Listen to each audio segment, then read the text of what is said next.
So, very happy to be here, very happy to have met some of you already personally during the past days, and very impressed with this program that you're participating in.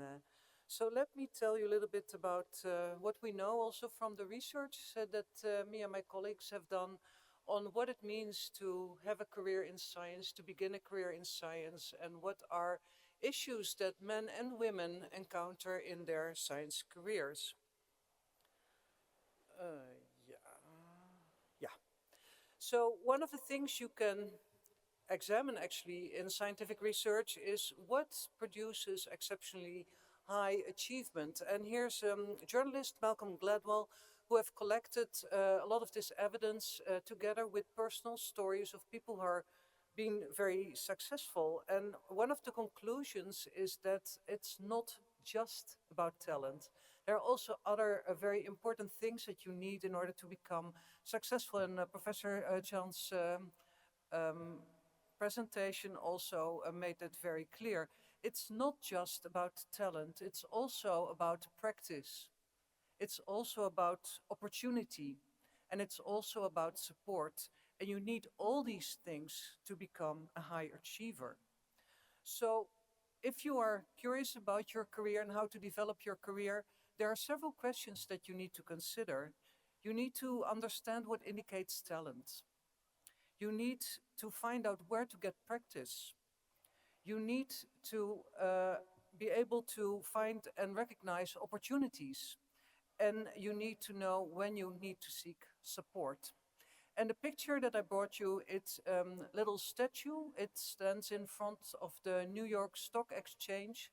It's called Fearless Girls. And it is a gift that was given by the senior women in finance in New York, who give it as a gift to the next generation of girls to inspire them not to be afraid and to pursue the career that they're dreaming of.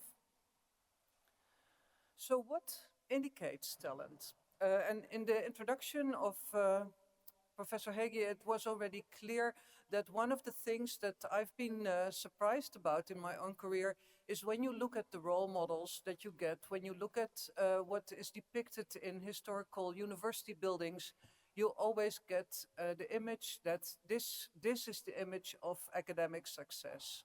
And to be a bit bold about it, to say, okay, these are all dead white men. So this is what you should strive for, apparently, if you want to be successful as a scientist. And people say, well, you know, why are you so upset about this? This is just a historical record. We cannot change the history.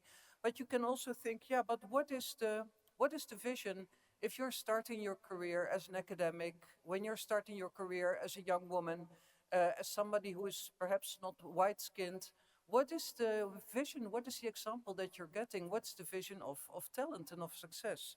And so one way of studying this, and it's a very simple way that they've been doing this study for many years now, is simply to ask different children in different age groups to make a drawing of a scientist.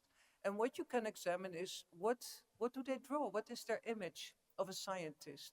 Is it the white guy with sticking out hair, or could a woman also be a scientist? What would it look like? And when you look at these pictures that the children draw over the years, what you see, it's, I think, very telling. So these are the results of the boys from year to year.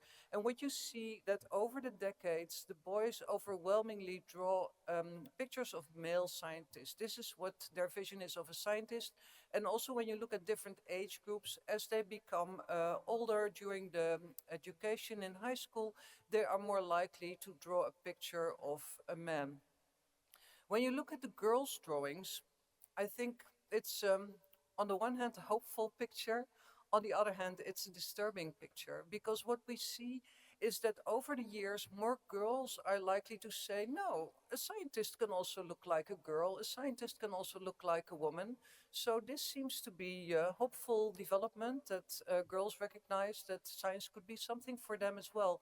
But the disturbing part is when you look at the different age groups, that you see that the young girls, they still believe that a girl could also be a scientist. But as they get older, as they go through high school, as they see more of these male role models, male realities of what scientists look like, they are less likely to start drawing female scientists, and they're more likely to think, oh, a scientist, a successful scientist, it must be a man. And so you can say, well, who cares about these pictures? But these pictures shape also people's self-views, also shape people's ambitions, shape people's ideas of who they are and what they might be, and even shape the way that they look at the evidence of their own talent. And so if you ask students to recall their own graduation results, the facts of how talented they are, or the facts of their prior achievements, you see that the stereotype plays a role here as well. And what we see here is that male students, they overestimate their own grades, or they over-remember their own success, if you wish, in academic performance in the mathematics. And they are relatively realistic in remembering their school grades that they got in languages. But what we see with the girls is that they overestimate their ability in the languages, and they underestimate their own ability and their own achievements in mathematics. So here you see that the stereotype can be so strong, the images that we get can be so strong, that students start overestimating or underestimating their own talents, their own prior performance, based on the stereotypical images that they get. And so this can be disturbing their own views of what their own talent is, and it can undermine their own ability to recognize their own talent. So this is, I think, a very important first thing to consider. The second thing to consider is, okay, where to get practice? How do you practice, and what should you practice? First of all, the practice is very much important to learn, and it was already emphasized also before that failures are learning opportunities. So it is very tempting to think if you cannot do something, then perhaps you don't know how to do this, or this is not your talent, or this is not for you. But what we see, it's a very big difference between thinking of things that you can learn as something that is fixed, or it's something that you can grow. And there's a lot of research that's being done on these two types of mindsets, not only in students themselves, but also in the people who teach them. And what we see from the results from those studies is that this fixed mindset, thinking that if you can't do something, you will not be able to learn it, you will be a failure, then that is not very helpful to develop yourself. And so having this growth mindset and not giving up and continuing to practice and seeing this as a development goal, that is what motivates students to practice, and it motivates also teachers to keep supporting them and keep encouraging them to do this. So the practice is very important. But then, of course, the question that we get a lot also from the students is, but what should I practice? What should I choose? What is the best way to go forward? Because I'm very concerned of making the wrong choice in what I decide to study or what I will specialize in. And so there, when you look at the data, and it's a program of research done by some of my colleagues over many years, is to find out, okay, how does early practice relate to success later in people's careers? And they did not just consider scientific and academic careers, they also considered sports careers, music careers, chess talents. And what they see, and this is plotting the results of many studies, is that if people specialize early on and are discovered early on special talents, and this is what they practice a lot, then they have an early high performance. But over time, actually, they lose out on the people who have a much broader experience, have more broader practice opportunities, and they have a slower a raise in their performance, but in the end they outperform the people who were specialized from the very beginning. And the authors of this research also comment that this is also true for many Nobel Prize winners who have many different types of experiences in their early careers and have an excellent performance in their later careers. And so for me, this is an important data point to consider when you are very nervous about making the wrong choices or not doing what everybody tells you you should be doing, or not specializing at an early age, or not developing at a very early time of your career. What should your area be? Because developing yourself broadly, in the end, it is likely to be a very helpful opportunity for broader practice and broadening your skills. Now, another issue to consider are cultural issues. And so again, the academic culture is characterized very much by a culture of independence, where a lot of emphasis is on your individual achievement, on the uniqueness of your performance or your personal ideas, on your influence, on the fact that everybody should have the same opportunity to speak up. And what we know is that people who are raised in other cultures, but also more so the way that girls are being raised, that the way boys are being raised, is to pay more attention to relations, to seek for people who are similar to you, to adjust yourself to social expectations, to make connections with others, and to be aware of your position, not to speak up in front of seniors, for instance. And so again, if we only equate academic talent with the independence version of it, and we don't recognize talent when it looks different, or when we don't encourage people to practice connecting to others, don't encourage people to practice how to collaborate together, but only value those people who pretend to be independent, to pretend to have unique skills, to pretend to have their own individual creativity, then we are depriving people from many of the skills that they need to collaborate with their co-workers in the larger labs, to collaborate in larger research consortia, to know how to play their role in the bigger scientific community. And these are also very important skills and values that people need to develop and that need to be practiced. And it is important to have these practice opportunities. So how to create different opportunities for yourself, to develop yourself and to develop your career. And here it's important again to consider that many of the academic systems that we developed are developed with a particular model of men in mind. And so it is true for the Nobel Prize system even, because most of the academics and female academics are working actually in the social sciences, where the Nobel Prize doesn't exist. So the biggest scientific achievement is not even a valid goal for many of the scientists and many of the female scientists. There are many other examples of people who have studied this issue. There's a book called Invisible Women, which talks about all the subtle ways in which the physical environment that we face every day, in the way we live, in the way we work, and in the way we organize science, is very much focused on the male body and the male needs. And one example that they give is the G-pressure suits that they use to send people into space, and where they also try to use the same suits to find out whether women could be sent into space. And one of the first conclusions was, when they started doing this, is that the female body is weaker than the male body because the women astronauts are less able to withstand the G-force that is there in outer space, until somebody discovered that the suits were not really fitting to the female body, and this was an important discovery. And so when they developed the suits that were more fitted for the female body, and they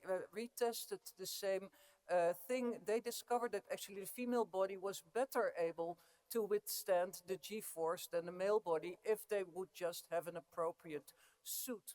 There are many other examples. The Hidden Figures, it's a book, and there's also a movie about it, based on historical evidence on black female mathematicians who were working in the NASA Space Center at the time that there was a race to set the first person on the moon.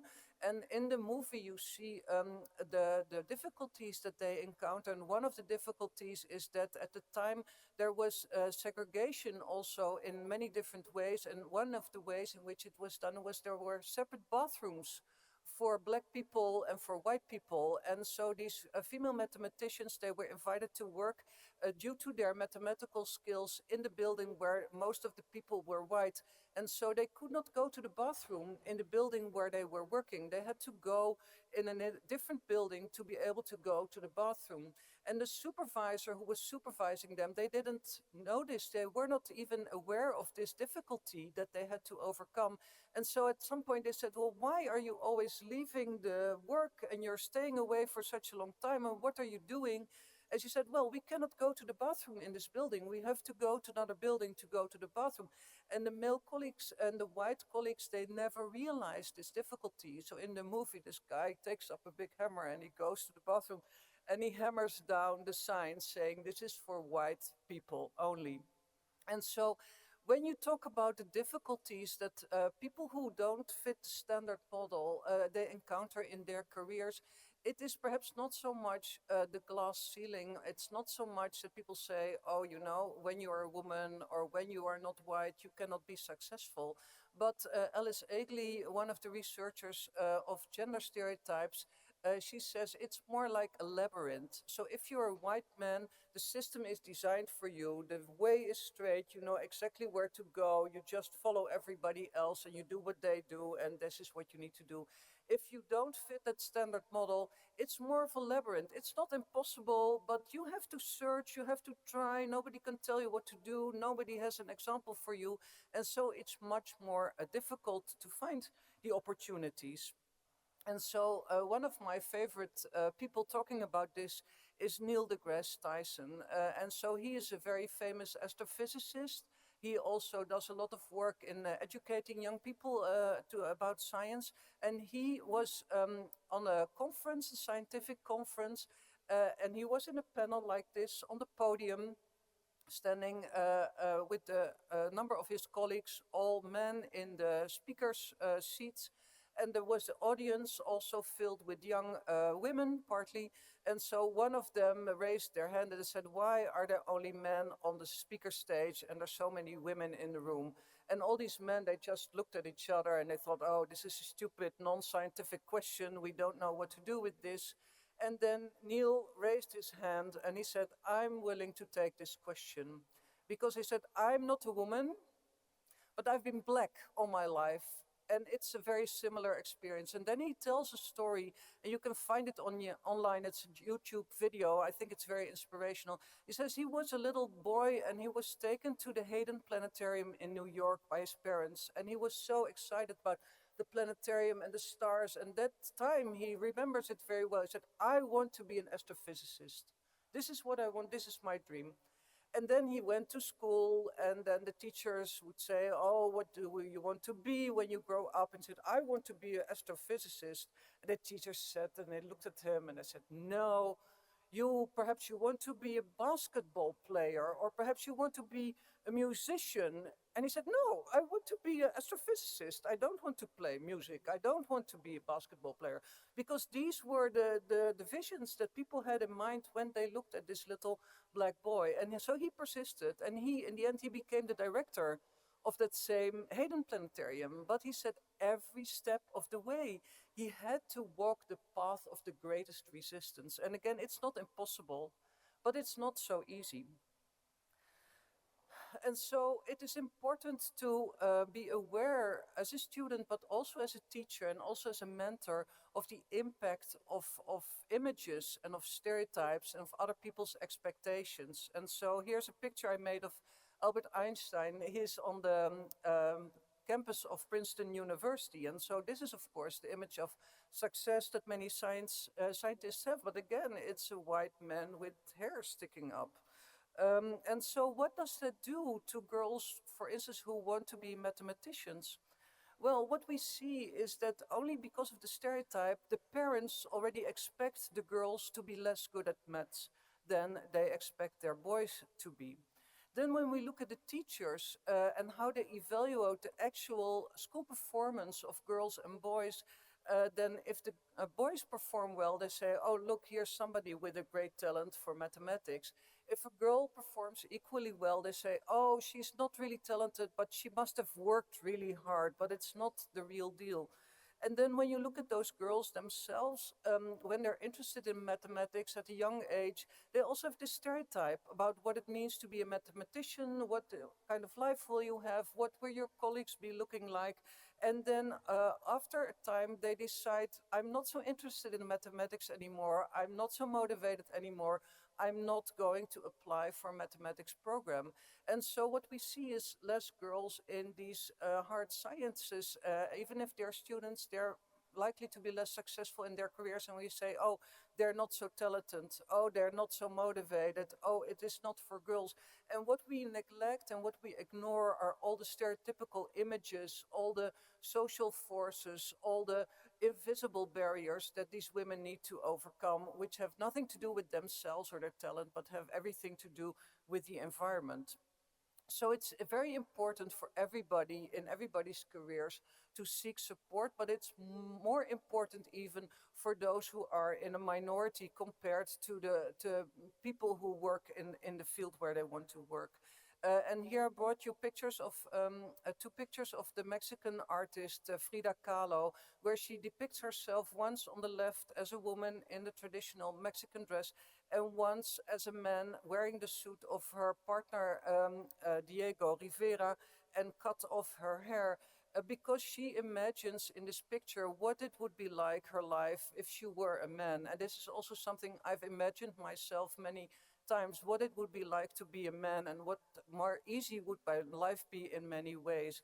But what we do is we very much cherish, also in science, we cherish the image of individual achievement. We cherish the image that we only look at individual merit. We cherish the thought that we are able to look at quality and potential objectively without being plagued by stereotypical images. And this is really not true, but it gives people the impression that it's their own fault when they're failing. And in my area of science, we call this a denial of discrimination, which is a form of discrimination in its own right.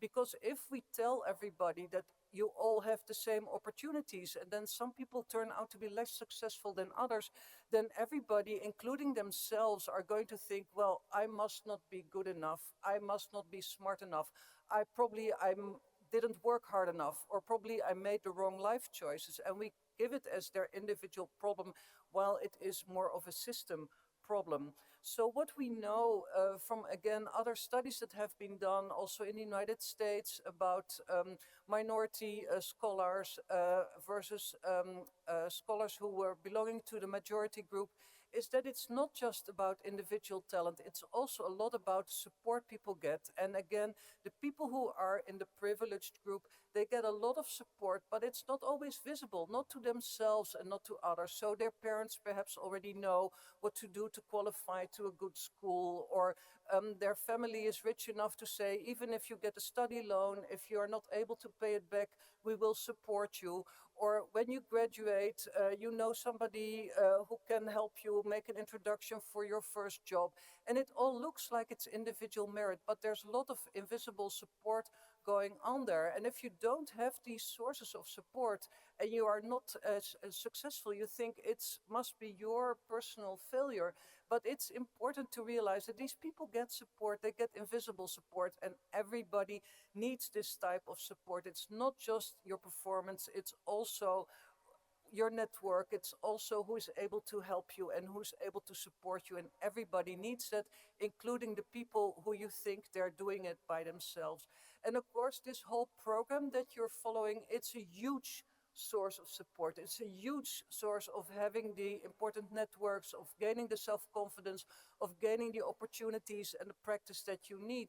But when you continue in your career, don't forget to create or to seek or to find similar support networks, because you need it. And again, the people who are in a minority position need it more than everybody else. In the end, what I'm talking about is not that we need to support women more than men because women are weak or need to be helped or whatever. But it's in the end also in the interest of science, and there's evidence showing also that gender diverse teams do better science. They're more productive, they produce more novel ideas, their impact of their work is greater, and so everybody benefits. It's not, the interests of the men against the interests of the women. It is in everybody's interest to have a science where we can have men and women work together and create gender diverse team to do the best possible science. So how to become a scientist? It's not like follow these steps and you will be successful, because nobody knows what success looked like in your case. Nobody knows what is your dream that you need to realize. But what I can tell you, it is very important to develop your inner strength. And to do that, you need to practice, you need stamina. Of course, you need knowledge, you need to develop your experience, but don't be afraid to make wrong choices, because every knowledge can be helpful. You need good relations, you need a bit of luck, but all above everything, you need to have confidence in yourself, and you need the courage to just go out there and do something that nobody before you has done. And so what I hope you will remember from my presentation today is that talent can have many different forms, and some of which we don't always recognize. It is important to remember that you don't have to freak out about making the wrong choices, because broad practice trumps making the best choices. You never know what you're going to need later on in your life or in your career. You cannot always predict it right now. You have to find and embrace opportunities that suit you and your personal life and your personal dreams, which may be different from what somebody else needs. So don't follow blindly what everybody says you should be doing to be successful, but find the opportunities that will support you on your path, like Neil deGrasse Tyson wanting to be in that astrophysicist field. And don't forget, everybody needs support from their partners, from their mothers, from their teachers, from their colleagues, from their friends, and every source of support can help you, because nobody can do it alone. Thank you very much.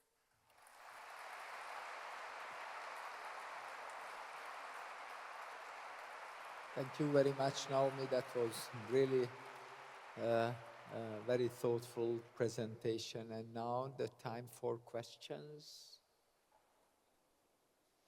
And before the first mic goes, yesterday when we met, you mentioned the story how your mentor first tried to teach you as a PhD student, and after you became, and what was your dream, how difficult, until the first question comes, can you share it with them? It was really impressed me. Okay. I can talk about it, yes? Oh, I was just yesterday, we talked to the students yesterday, and I remembered that when I was a PhD student, my supervisor, he said, I don't want to supervise you because I've never supervised a female PhD and I don't want to do it. I'm concerned that you're going to cry when I give you criticism. And so that was very discouraging experience, but in the end, I did do it. He did supervise me. I met my husband, my partner, as a co-PhD student there. And so, yeah, it was important not to be discouraged by that, but it was also because there were people believing that I could do it and supporting me, like my parents. So that's also, again, very important experience. Thank you. So, questions? I think there will be a question. But I cannot see. Is there anybody standing?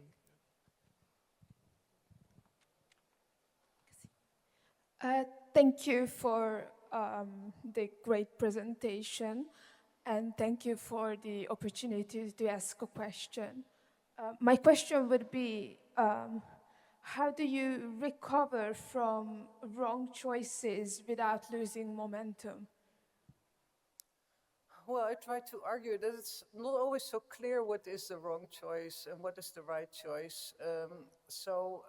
One of the things I did in my PhD, I was studying something that nobody else was studying in my field at the time.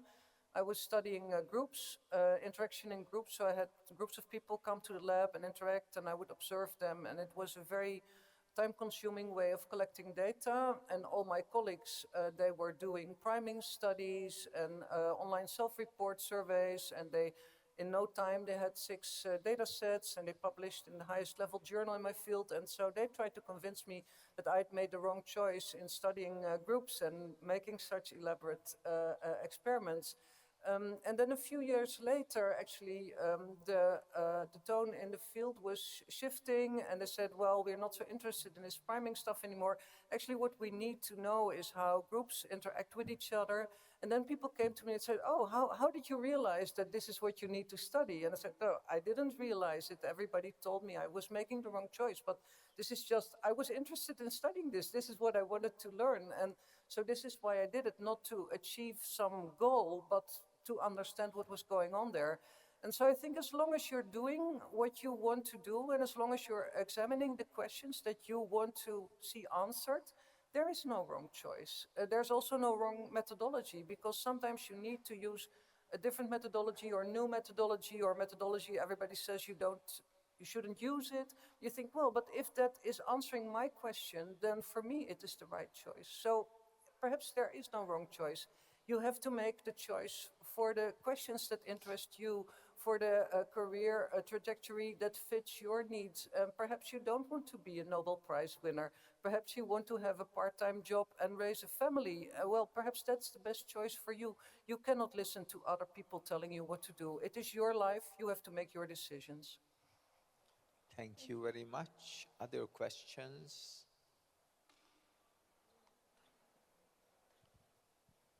There is here in the front. Please stand up. It's the best. If you want to ask a question, stand up and mic will come.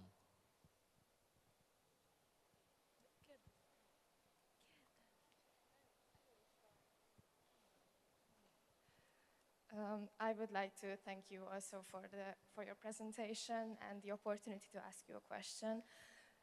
You talked about different aspects of discrimination in your presentation, and my question would be that is awareness enough to make a difference in everyday life, or what actions should be implemented in order to fight these difficulties? In terms of discrimination, of course. Yeah, it's a big question, and it's a question I also get a lot from large companies or from university directors. I think the biggest challenge is to acknowledge that discrimination exists, to acknowledge that we use stereotypes. This is the way the human mind works. So if we tell each other, oh, you shouldn't stereotype, or we don't discriminate because we have a lot of value for equal rights, that's actually fooling yourself. So there's lots of studies also showing that even scientists, even judges, even people that we think should be rational, they're also driven by emotions, they're also driven by first impressions, they're also driven by stereotypes. And so telling each other that we should not do this, that's denying how the human mind works, because we need these mental shortcuts to deal with everyday life. Stereotypes are very functional in many situations. And so the best strategy is to assume that we use the stereotypes, to assume that we might discriminate people, even if we don't intend to, and to be very alert to challenging outcomes that seem unbalanced. So if you have a lot of female students entering the discipline or entering the profession, and very few becoming successful, then it's very tempting to say, oh, apparently they're not talented, or they're not motivated, or they're making the wrong choices. And so the biggest thing is to say, no, let's not make the assumption that it's their problem. Let's make the assumption that perhaps we discriminate in ways that we don't yet realize. And let's try to find out what is causing this leaking pipeline. What are the invisible forces that work against these people who we recognized a talent at the beginning of the career, so they should be able to be successful. So there must be something wrong with our system and not with these people. And so the best way to fight discrimination is not to tell each other that we shouldn't do it, but to accept how the human mind works, to assume that we are perhaps unintentionally being biased or being unfair, and try to find out what we can do to fix that. Thank you for your answer. Thank you so much. And I think one more question, if there is any. It's over there. There, many.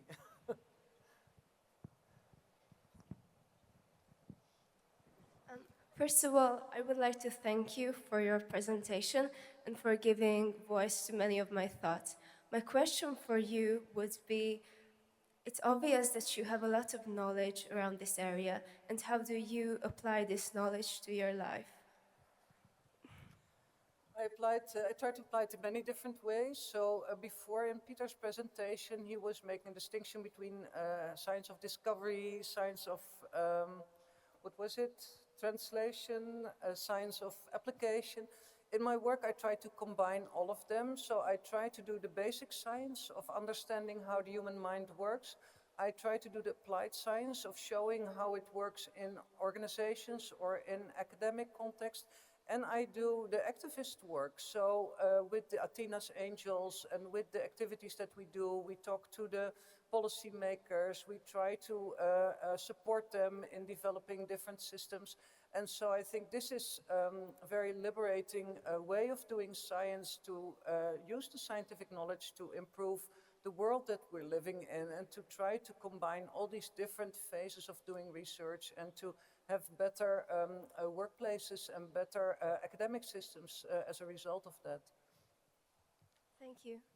Thank you so much. That was fantastic. And we also would like to commemorate you today's event.